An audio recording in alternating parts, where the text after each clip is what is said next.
සුබ දවසක් කියලා පිළිගන්නවා මගේ යාළුවෝ සියලුම දෙනාටම. ඉතින් ඔයාලට අදත් අරගෙන ආවා ඔයාලා බලාගෙන හිටපු වීඩියෝ එකක්.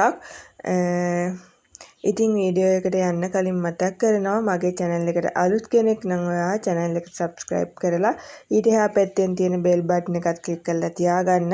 එතකොට ඔයාට මම දාන වීඩියෝ බලන්න පුළුවන්. ඒ වගේම හරි විස්තර දැනගන්නත් පුළුවන්. වීඩියෝ එකට like එකකුත් දාලා ඔයාගේ යාළුවන්ටත් බලන්න වීඩියෝ එක share කරන්න. ඔයාගේ අදහසත් comment කරන්න අමතක කරන්න එපා. ඉතින් මම අද අරගෙන ආවේ ඔයාලට වැදගත් වෙන දෙයක්. අත්සසුම් පළවෙනි අදියරේ දුක් ගැනවිලි ඉදිරිපත් කරලා තියෙන සියලුම දෙනා සඳහා දුක් ගැනවිලි පරීක්ෂණයක් සිදු කරනවා 2025 ඉඳලා 25 විතර වෙනකන්. ඉතින් ඔයාලා දුක් ගැනවිලි ඉදිරිපත් කරපු කෙනෙක් නම් අවධානයෙන් ඉන්න කියලා මතක් කරනවා. ඒ වගේම මේ පරීක්ෂණයට යනකොට දුක් ගැනවිලි ඉදිරිපත් කරපු අය මේ මං කියන දේවල් අරගෙන යන්න.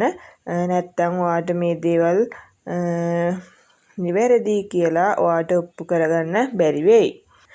මේ දේවල් තමයි ඔයා අරගෙන යන්න ඕන තොරතුරු. රාජ්‍යයේ පෞද්ගලික අංශයේ රැකියාවල නිරත පවුලේ සමාජිකයන් ඉන්නවා නම් මාස 3ක වැටුප් විස්තරය අරගෙන යන්න ඕනේ. ආදායම් වාර්තාවක් අරගෙන යන්න ඕනේ සාම විනිසුරු සහතික කරපු. අනිත් එක තමයි වියදම් වාර්තාවක් අරගෙන යන්න ඕනේ සාම විනිසුරු සහතික කරලා. 2025 වර්ෂයේ 6 යන මාසවල ලයිට් බිල් වල පිටපත් අරන් යන්න. පවුලේ සමාජිකයෙක් අසනීප තත්ත්වයෙන් ඉන්නවා නම් ඒ අයගේ වෛද්‍ය වාර්තාවල පිටපත් අරගෙන යන්න කියලා තියෙනවා. ඉතින් ඔයාට මේ දේවල් ඉදිරිපත් කරන්න කියලා තියෙනවා. දුක් ගැනවිලි ඉදිරිපත් කරලා තියෙන අයට එයාලා ඒ දේවල් බලලා තමයි ඔයාව තෝරගන්නවද කියලා තීරණය කරන්නේ. ඉතින් ඔයාට මේ දේවල් වලින් ඔයා තේරුනොත් ඔයාට ඒ අසස්ම මුදල් සහනයක් වෙයි කියලා මං හිතනවා. ඉතින් මේ අවස්ථාව මගහැර ගන්න එපා ඔයාලා. ඉතින් ඔයාට මේ දේවල් වැදගත් වෙන්නේ නැති කියලා මං හිතනවා.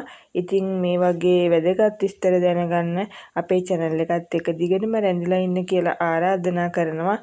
එහෙනම් ගිහින් එන්නම්. ඔයාලට සුබ දවසක්.